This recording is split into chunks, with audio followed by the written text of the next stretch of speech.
Number three, shovel, present, shovel. Present, shovel. Should we throw a little dirt? Dirt? We're ready. Did we do that right?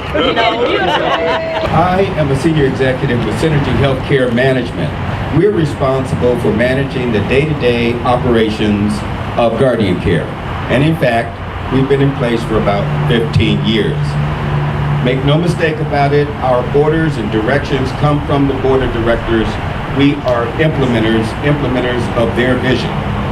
And it's my great privilege today to tell you what we have in plans and to help this breaking news make more sense. Back in a strategic planning meeting, maybe about 7 years ago, Dr. Reddick, former Commissioner Daisy Lionel, Jim Ricks, Johnny Richardson,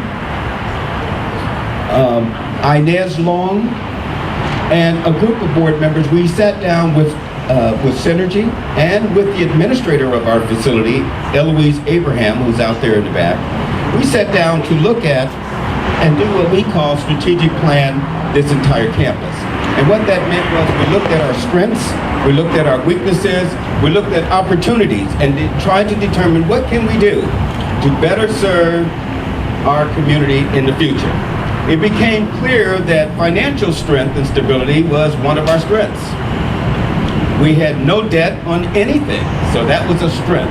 It was very clear that we knew how to deliver great clinical outcomes as evidenced by our 5-star ratings by both CMS and from time to time by AHCA. So we knew that those were strengths. And we also looked at our market. We looked at the people in the community.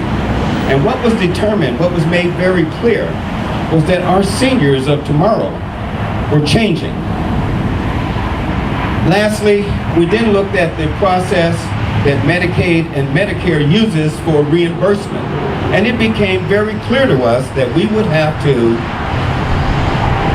transform our campus to something that was relevant for the seniors of tomorrow.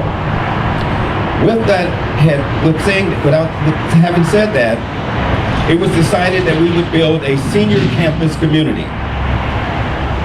First, among those plans, and we have to do it in phases because we don't have a saddlebag full of money, but some money. So in phases, we had to do it. First of these plans would be to launch a brand new skilled nursing facility that's over $16 million on the south side of this property, where Magruder was located.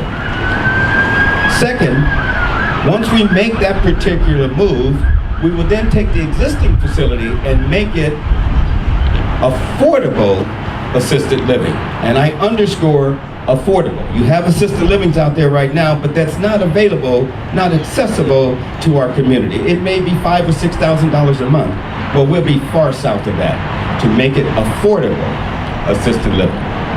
And bringing me down to the reason why we're here today. And by the way, there will be more to come on that skilled nursing facility and on the assisted living facility in the near future, very near future.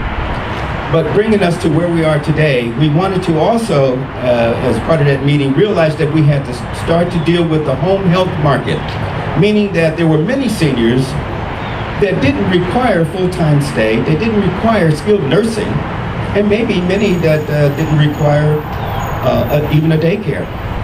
So we had to sit back and say, how do we address the entire needs of this community? And one of the things that we're launching here today that I'm proud to be a part of is our senior adult daycare right here in the Guardian Care community. It will be a facility that houses about 45 people.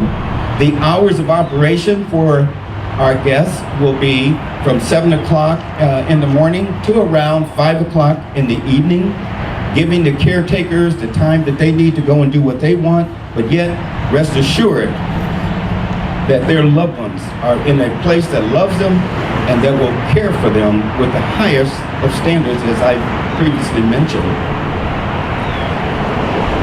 We have the financing. You know, normally, like Dr. Reddick said, is you can have dreams, but without financing, it's hard to realize them. But our financing is in place. We're thankful to Black Business Investment Fund. They were able to look at their new market tax credit, a pool of loan money that was available. And because we are a Black organization and we happen to fit all of the requirements, we are in that community. So we're very grateful to Black Business Investment Fund. I thank you all for coming out, and we look forward to sharing with you news about our future. Thank you.